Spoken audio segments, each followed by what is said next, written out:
जय श्री कृष्ण। भगवद गीता दूसरे अध्याय का 26वां श्लोक इस प्रकार है।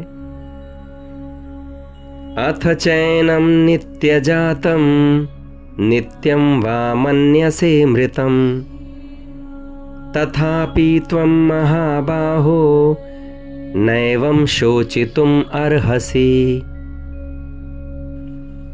एक बार फिर से सुनेंगे। अथ चैनम नित्यजातम नित्यं वा मन्यसे मृतम तथापि त्वं महाबाहो नैवं शोचितुम अर्हसि। अर्थात श्री कृष्ण यहां अर्जुन को कह रहे हैं, हे अर्जुन, यदि तुम आत्मा को नित्य जन्मने और नित्य मरने वाला भी मानो तो भी हे महाबाहो, इस प्रकार शोक करना तुम्हारे लिए उचित नहीं है। यहां 26वें और 27वें इन दोनों श्लोकों में भगवान श्री कृष्ण ने भौतिकवादी विचार के दृष्टिकोण को केवल तर्क के लिए प्रस्तुत किया है। भगवान यहां अर्जुन से कह रहे हैं कि देखो अर्जुन, सिद्धांत की और सच्ची बात तो यह है कि आत्मा का किसी भी काल में ना जन्म होता है ना मृत्यु होती है। यानी आत्मा ना तो जन्मने वाला है ना मरने वाला है। तथापि अगर तुम इस सिद्धांत से बिल्कुल विरुद्ध बात भी मान लो कि आत्मा नित्य जन्मने वाला और नित्य मरने वाला है, तो भी तुम्हें शोक करना नहीं चाहिए, क्योंकि जो जन्मेगा वो मरेगा ही और जो मरेगा वो फिर जन्मेगा। इस नियम को कोई टाल नहीं सकता है। भगवान यहां कहते हैं कि अगर तुम इस शरीर की तरह आत्मा को भी नित्य जन्मने मरने वाला मान लो तो भी शोक का विषय क्या है ये? तो भी तो शोक नहीं करना चाहिए। इस बात को अब थोड़ा और विस्तार से समझने का प्रयत्न करते हैं।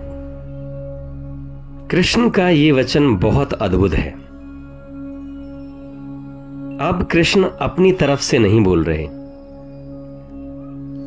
अब अर्जुन की मजबूरी देखकर कृष्ण कहते हैं कि हे अर्जुन, तुम समझोगे कैसे कि आत्मा अमर है? तुम कैसे जान पाओगे इस क्षण में कि आत्मा अमर है?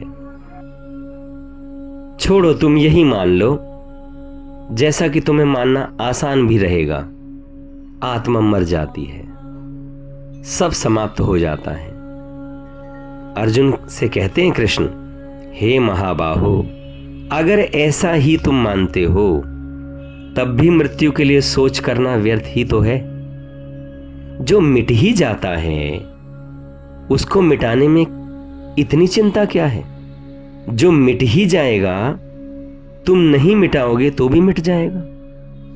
तुम भी नहीं बचोगे, ये भी मर जाएंगे, तुम भी मर जाओगे, धूल धूल में गिर जाएगी।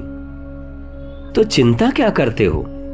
लेकिन यहां ध्यान देने वाली बात है, कृष्ण अपनी तरफ से नहीं बोल रहे।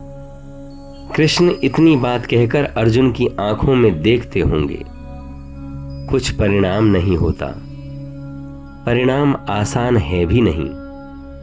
आत्मा अमर है, सुनने से नहीं होता कुछ। देखा होगा कृष्ण ने कि अर्जुन वैसा ही निढाल बैठा है।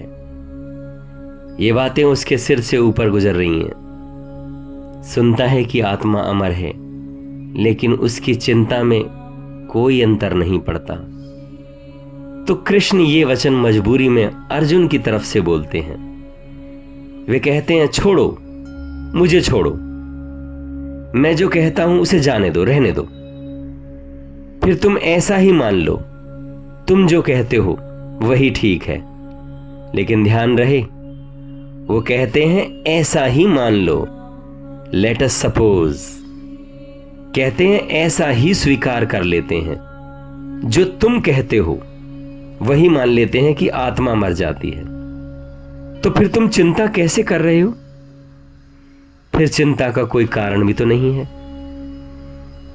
फिर धूल धूल में गिर जाएगी, मिट्टी मिट्टी में मिल जाएगी, अरे पानी पानी में खो जाएगा, आग आग में लीन हो जाएगी, आकाश आकाश में तिरोहित हो जाएगा। फिर चिंता काहे की? यहां अर्जुन के ही तर्क से, अर्जुन की ही ओर से कृष्ण कोशिश करते हैं। यह कृष्ण का वक्तव्य बताता है कि अर्जुन को देखकर कैसी निराशा हुई होगी उन्हें। यह वक्तव्य बहुत मजबूरी में दिया हुआ वक्तव्य लगता है।